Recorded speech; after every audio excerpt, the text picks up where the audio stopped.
tell us about the death ball. Okay, so what do we got working with? What kind of pitch? What are we looking for here? Coming from Major League, where Charlie Sheen was like naming his stuff the Exterminator or whatever. Some people have varying opinions on that. They're like, stop calling it the death ball, dude. Like.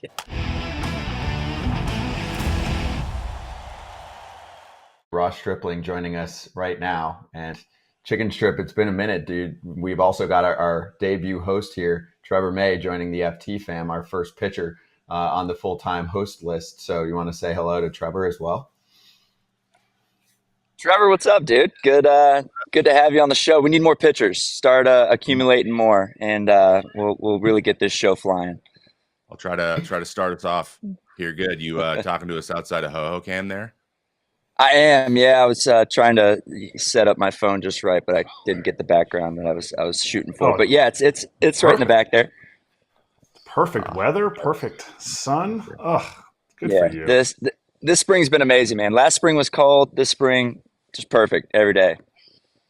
How's camp going? Honestly, it's been great.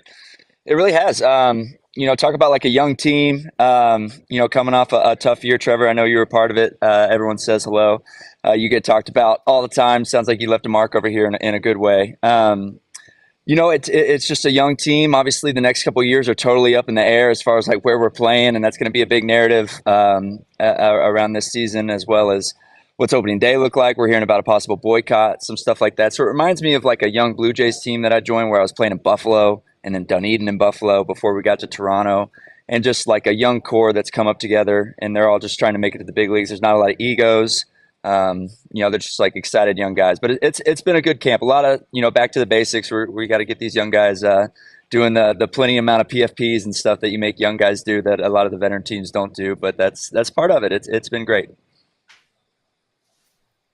So let's backtrack for a sec. Take me back, Strip, to when you found out the news about being traded over here, because we haven't had you on in several weeks. So what was your reaction to not only ending up with Oakland, but even just to being traded? Were you surprised that you were going to be dealt? I'm sure they didn't call you in advance and say, hey, we're probably going to trade you.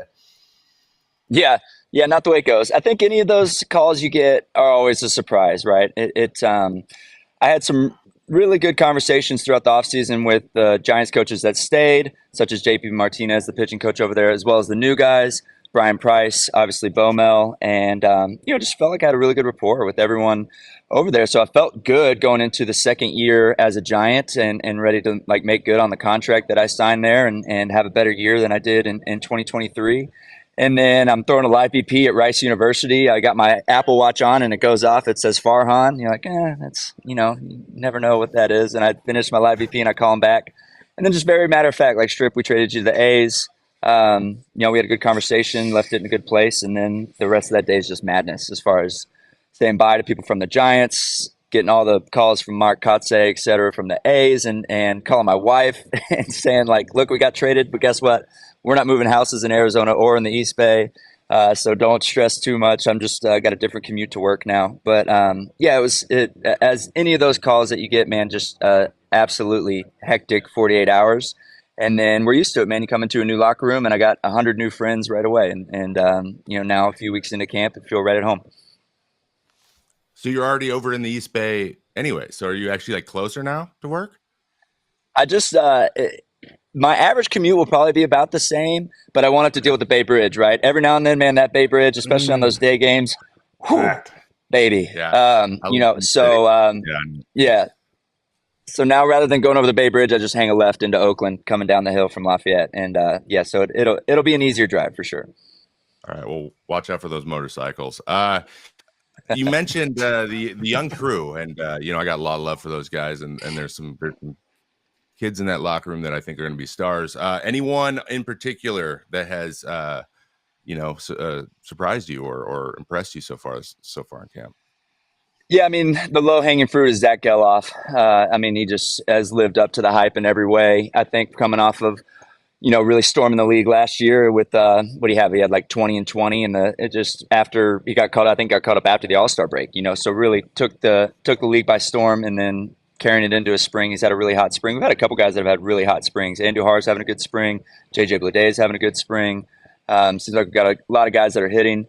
And then, went and got some veterans on the staff, myself, Alex Wood, Trevor Gott, Scott Alexander. So maybe brought a little bit of veteran leadership to a pitching staff of some really good young arms. JP Sears, I think, looks like he's going to be the real deal. We keep calling him a little bit Billy Wagner, the way he just like stays all compact like that. He throws just like Billy Wagner. So he's taking that comp and feeling good about it for sure, as he should. And but anyway, so to answer your question, Zack Gelof, he actually just walked over there. They're doing like the 30 teams in 30 days or whatever they do for MLB Network. And he has all the tools, man, everything you're looking for. And on top of that, he's got like 2 months in the show, and he's our MLBPA union rep. So like we've just thrusted everything on him. So but he's handled it all in stride, and looks like he's going to have an awesome breakout year and continue what he's already done. Did you go with a team to Vegas? I did not, man. You know what?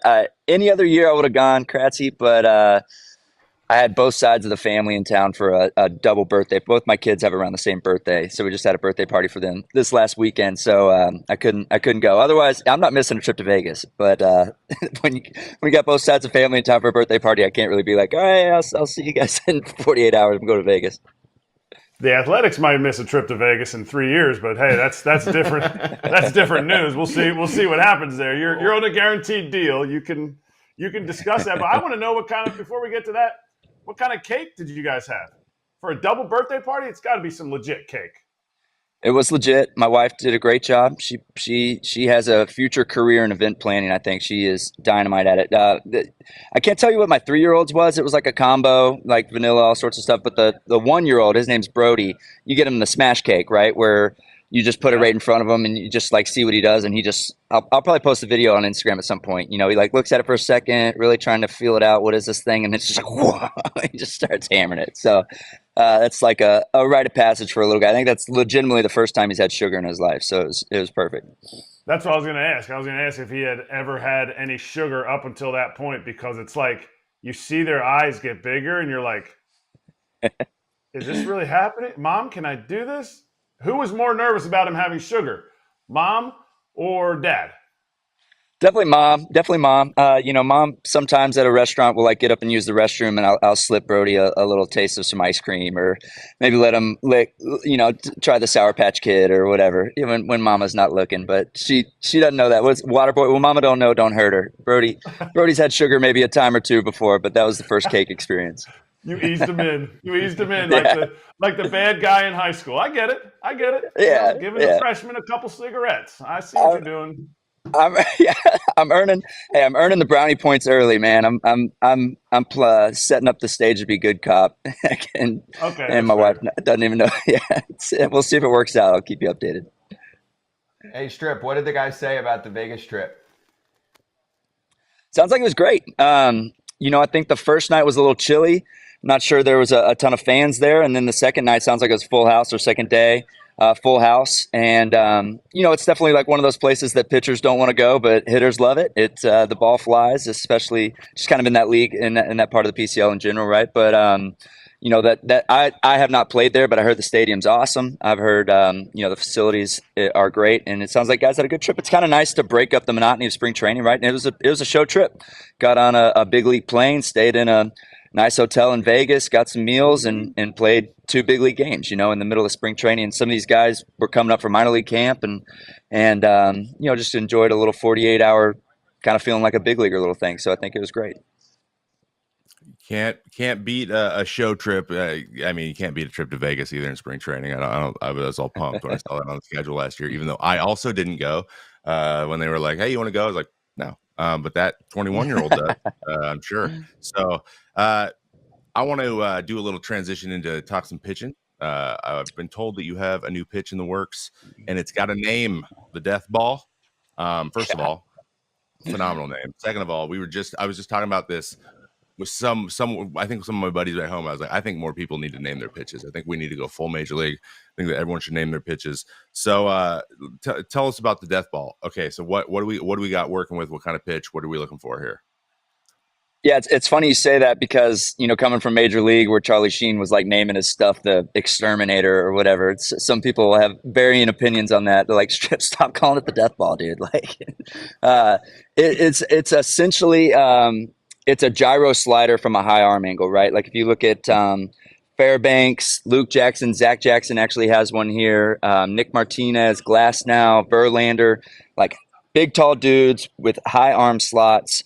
You're throwing a gravity ball, right? If I'm killing any horizontal movement from a high slot on top of a mound, like for instance, the ones I was throwing the other day against the Brewers, we're consistently coming out like 7'2", 7'3", 7'3" in the air. And that thing's got to get to 6 inches above the ground if I'm trying to punch you out. That thing's moving a lot, even though the TrackMan may not pick it up because it's actually spinning so inefficiently that the TrackMan almost thinks it's a 0-0 ball, as in it's not moving.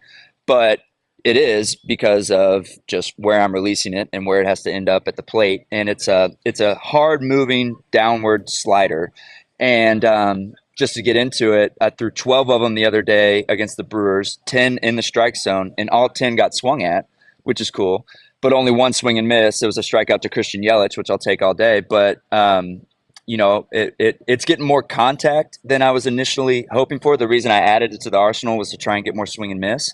But so far, the results have been good. I've only given up one hit, and it was like 61 miles an hour off the bat, blooper. So, I'm still chasing swing and miss. That's the last kind of piece of my game that if I can get would just be, absolutely dynamite for me. But if it's kind of better than my existing slider, which so far it seems like it is, then it's a good addition to the arsenal, but it just may not exactly. That's why I'm a little hesitant when people keep asking me about it. I'm trying not to get too far ahead of myself because I don't think I'm all of a sudden going to go out and punch out 280 guys this year. But I do think it's going to be a better pitch to mix in and get soft contact and hopefully a little bit more swing and miss. Okay. Yeah. Okay. So now I have a pretty good idea of where Danny Jimenez actually throws one too. Something similar. It's kind of like it's kind of what guys tried to get with their curveballs for a long time, but it was just hard to get the velo on it. So it's something that's a little bit harder that goes with depth. That seems to be a pitch that a lot of guys are adding these days, especially when the sweeper might not be an option. What led you to this this idea or this change? Is there like a teammate that was doing it really well, or were you just looking around the league, guys that threw similar to you that had things that were going well, and you want to just kind of dabble and see if you also had that weapon? Yeah, great question. A little bit of two things. I already mentioned Luke Jackson. He was a Giant. He throws a really good one. So I had kind of a weird September last year where I wasn't getting to pitch a whole lot, and I was kind of on the IL and wanting to come back and having, I was healthy and able to work on stuff, and I was kind of like picking his brain on how to do it. And then fast forward, it's now the World Series, and Montgomery's just getting so much praise for that breaking ball that he's throwing. You're kind of hearing him, people call it death ball. I think death ball is really coined by Tread. So Tread's all over social media saying it's a death ball. And so I texted the guys from the Giants, JP Martinez, and now with the Red Sox, Andrew Bailey, and was just like, should I try this thing? Like, what do you guys think? And they're like, from your arm slot, if you can find even remotely what some of those guys have, it would be a great weapon. So this is the first offseason I threw year round. I just kind of started toying with it in even November through December and into bullpens in January. And it's gotten to a good place. I keep messing with it. I keep trying to think I can make it nastier. Like Luke Jackson's is like 0 horizontal, -7. So I'm talking like that thing is like straight down at like 87. Mine's like 0 vert, 0 horizontal at like 84, right? So it's not as much depth, but I'm also releasing it from 6 inches higher than him. So does it actually have the same amount of depth? I don't know. This is all above my head, but there's guys that are trying to help me out, and we're getting a feel for it. So is it called a death ball because if it doesn't work out, it's going to be a death to your career?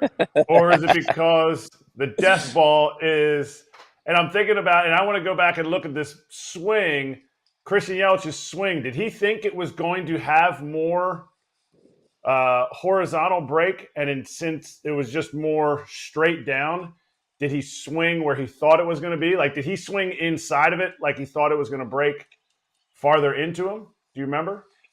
Gosh, great question. I would guess he swung over the top of it because he thought it was a fastball. I'd already thrown him a fastball away in that lane, and then I threw the gyro ball kind of in that same lane. I think he swung over the top of it. So I don't. If I were to guess, I wouldn't think that he read slider that was going to move into him. I think that he read heater and then a ball that moved down below his barrel. That's a good question. Yeah, when you guys have him on, let him know. I'm sure he'd love to talk about it and then relay it back to me. His spring training strikeout against Ross Stripling. Yeah. He wanted you to throw another sinker so he could go deep sauce off you.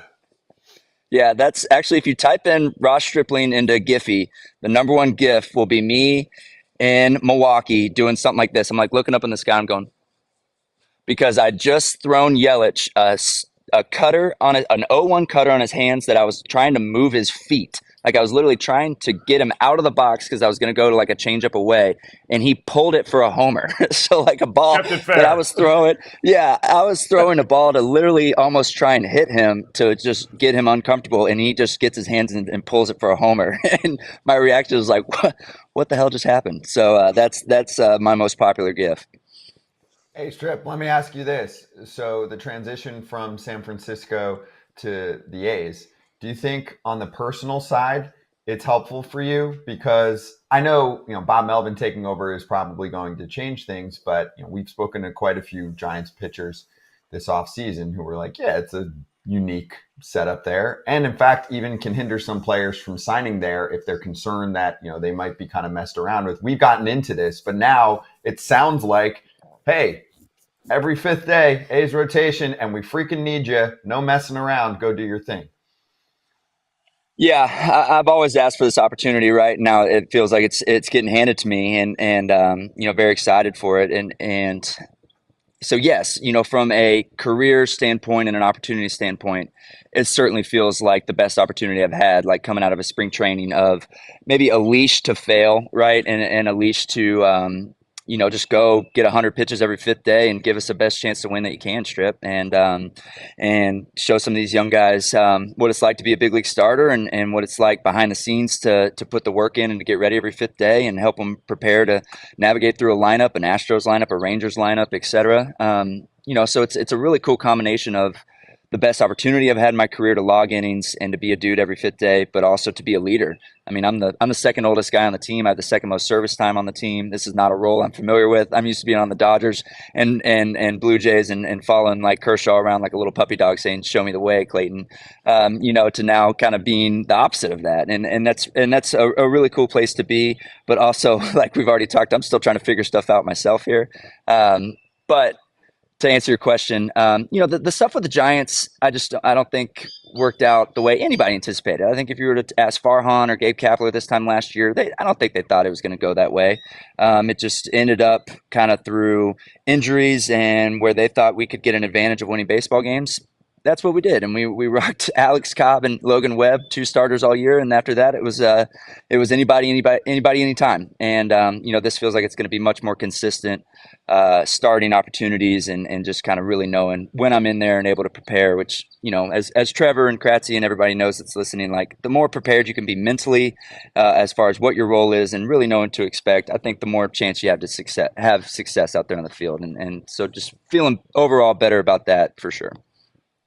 People always say, and I even just said it yesterday, oh, bet on this guy. He's got a, it's a free agent year. You're going to be a free agent after this year. And I know you're 34, you'll be 35. Guys are getting plenty of contracts. Is there something in you that says, oh man, I'm not going to be in a swing role where I get 110 innings. I'm going to get my 180 innings and I'm going to start 32 times this year. This is perfect going into my free agent year, because we always talk about that like a position player. He's motivated, free agent year, that kind of thing. You feel like that's a real thing in today's game? Yeah, I do. And it's kind of like one of those things, like, for instance, Anthony Rendon a couple weeks ago said the stuff about like the families, like, look, baseball is cool, but family comes first. If something happened to my family, I'd leave baseball in a heartbeat, whatever it is that he said. And you take some flack for it because it's like kind of one of those things you don't say, even though everyone knows it. And it's 100% true. The free agent thing's kind of the same. It's like, yeah, I am a free agent at the end of this year. I would love to have a good year because I get a further chance to set up my career for more longevity and to obviously make more money to support my family and possibly create generational wealth, right? That is obviously one of everyone's major goals in this game. But at the same time, kind of what you just touched on, I've never really had anybody come up to me like, Strip, you have 180 innings this year, man. Let's see what you can do. I've always, and I think it's helped me. I'm certainly not complaining. I think it has helped me knowing that my role is ever changing and that I've never had a secure role. Those Dodger teams, I competed for every inning I ever had, Blue Jays teams included. I think that brought the best out of me. But I've also believed that my two best stretches of my career were 18 and 2022, when I got some leeway as a starter and got some runway and really felt comfortable in the starting rotation. And that's when I've had the two best stretches of my career. So I would love to think that I have that ahead this year too, because I know that my opportunity to be a starter I just have more leash than I've had in a long time. And I think that hopefully gives me some peace of mind to know that I can fail, but I'm going to get the ball again in 5 days and get another chance at it. Yeah. That's what it comes down to, right? Just getting opportunities in the game. And with a lot of stuff going on over there, but these thoughts were all thoughts that I also shared exactly a year ago. So that's great to hear, man. I'm glad you're going to get that opportunity to go out there and take the ball every 5. You mentioned that you're the second oldest guy on the team and second in service time. I can also identify with that.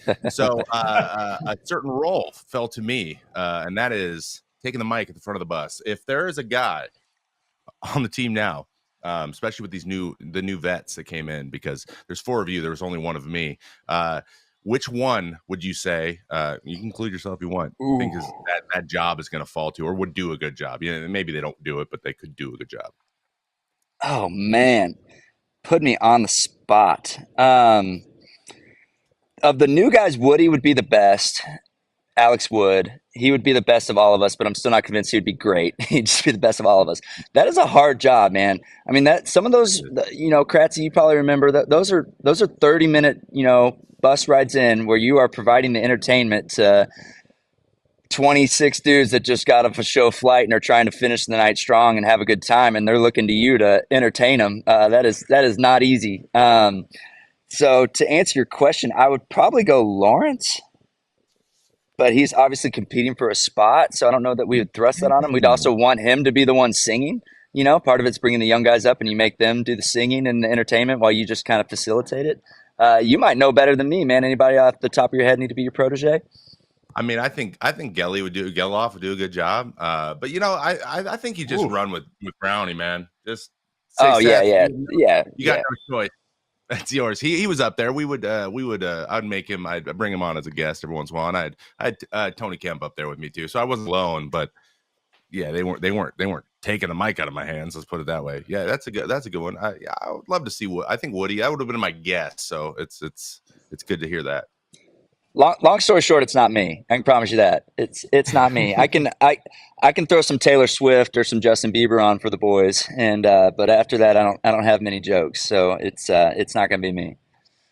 Hey, Ross. So most of the dudes you're playing with, obviously way younger, way less service time, they're going to be under team control for a while. I think it was Tony Clark on our show a couple of weeks ago who mentioned that the team met with the players to just at least try and clear up what's going on, especially in the future. Was there a meeting? Were you in on it? And were they like, maybe Utah, maybe Sacramento?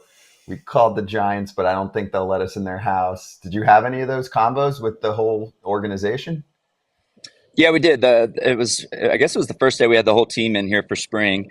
And it was like an all-encompassing meeting of kind of where they are and who they've talked to and kind of what's at stake and who's, the driving forces behind it, as well as how to handle it in the media, right? So here I am talking to you guys and just kind of what to say when it gets asked of us. At the end of the day, I don't think they know. And I guess who really holds the power is the TV, the TV deal, right? They want to know that people are going to watch. So you want to stay close to the area that they play, right? So that you get Oakland fans or Bay Area fans to watch the game. So if you go to Vegas, is that really are they really still capitalizing on Bay Area fans sitting and watching Oakland A's baseball? I'm not sure. So I think that's kind of what they're trying to figure out is like we probably got to stay close to Oakland so that the TV guys are happy.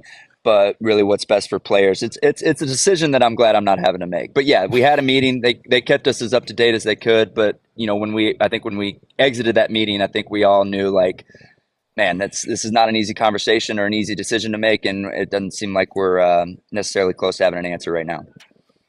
Okay, yeah, and hopefully soon because they do have to make the schedule for next year for everyone's sake, which is helpful. We're hitting that deadline soon. So let's finish with this. Trevor, advice for Strip, especially when the season starts, because I'm assuming next time we have him on will probably be in April at this point. So like a certain chair he's got to grab, certain, I don't know, food item he's got to make sure he's on top of. What do you mean? No, I'm not talking about in the pen. I'm just talking about in the ballpark. He's sitting on a Gatorade cooler is where he's sitting. That's where all the starters at. First piece of advice for the Coliseum. I mean, you've been over there a few times, I'm sure, but no, here's a big one. Get to know the security guards. They're like some of the funniest, coolest people ever. I actually got to see a couple of them at the fan fest they had the other day, and they came up and just got all hype. It was so awesome to see them. So a lot of great people that work there, and a lot of interesting people with a lot of great stories. So ask people questions, like just ask it, because they've all been there for like 25 years. Everybody. So it's one of the most like. They have the most baseball stories you ever heard. So if you're into that kind of stuff and like hearing stuff like that, you'll never find more than you will at the Coliseum. So do that for sure. Yeah, we'll do. I will say that's the one thing you can tell about the A's, man. They take care of their own.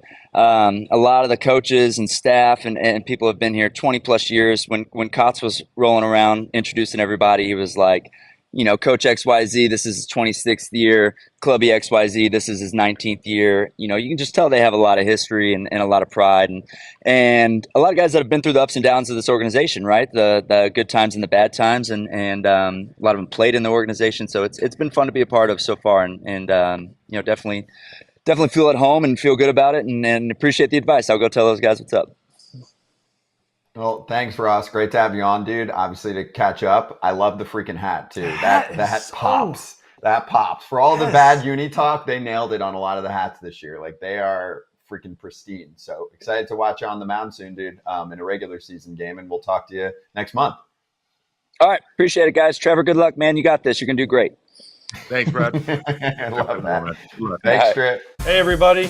Be sure to like and subscribe for more content. We're back here every weekday, all year long, so do not miss an episode. The videos are coming in all day. Here's another video you might enjoy. Baseball the way it should be covered.